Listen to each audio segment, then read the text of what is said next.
नबी पाक साहिब-ए-लाख सैयद आलम सल्लल्लाहु अलैहि वसल्लम ने फरमाया कि एक शख्स रात को इरादा करके सोया था कि सवेरे तहज्जुद पढ़ूंगा। एक तो वो है जिसका इरादा ही कोई नहीं, फजर पढ़ने का भी इरादा ही नहीं, सिरे से प्रोग्राम ही नहीं। उसको पता चल गया कि डॉक्टर ने कहा था 7-8 घंटे सोना है, तो अब वो टाइम देख रहा है 2 बजे सो रहा हूँ, 10 बजे उठ जाऊँगा। उसकी बीच में नींद है, सेहत है, डॉक्टर की तंबीह है, पर फजर तो शामिल ही नहीं।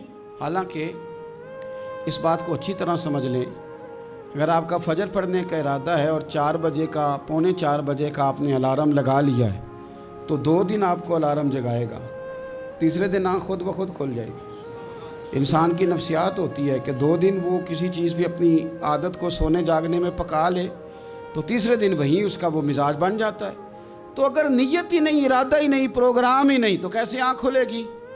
बल्कि फिर तो ये होता है कई दफ़ा आँख खुल भी जाती है, बंदे उठ भी जाते हैं पर उठते ही नहीं, नमाज का वज़ू ही नहीं करते, आगे बढ़ते ही नहीं, हिम्मत ही नहीं करते।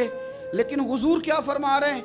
करीम महबूब अलैहिस्सलाम फरमाने लगे, जिसका तहज्जुद पढ़ने का इरादा था लेकिन नींद गालिब आ गई, उठ नहीं सका।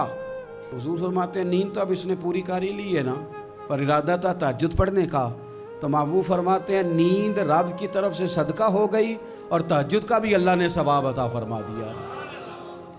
इरादे साफ करे, पक्के करे, नीयतें खरी रखे, नीयत साफ रखे, इखलास पैदा करे, तो फिर तो घर में बैठे बैठे बड़ी नेकियों का सवाब मिलता है। फिर तो अपने घर के अंदर मौजूद रहने पर भी इससे बड़े बड़े लंबे सफ़रों का सवाब मिलता है।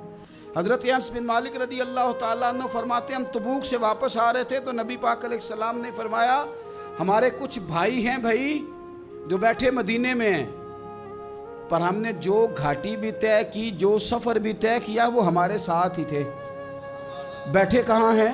मदीने में, पर हमने जितना सफ़र तय किया वो साथ ही थे। हज़रत अनस बिन मालिक कहते हैं हमारे तो कान खड़े हो गए कि बैठे भी घर हैं और हमारे साथ हैं। तो हुज़ूर सैयद आलम अलैहिस्सलाम ने फिर बात को खोला और फरमाया वो जानबूझ के नहीं बैठे रहे, इरादा उनका पक्का था हमारे साथ आने का, लेकिन किसी मजबूरी की वजह से नहीं आ सके। कोई बीमारी ने आ लिया तो नहीं आ सके, चूंकि वो मजबूरी की वजह से नहीं आ सके, आ नहीं सके, लेकिन रब करीम ने हम जिस सफ़र से गुजरे हैं उसका अजर उन्हें अता फरमाया है। सवाब में, अजर में वो बराबर के शरीक हैं, चूंकि उनका इरादा पूरा था, प्रोग्राम पक्का था, वो आना चाह रहे।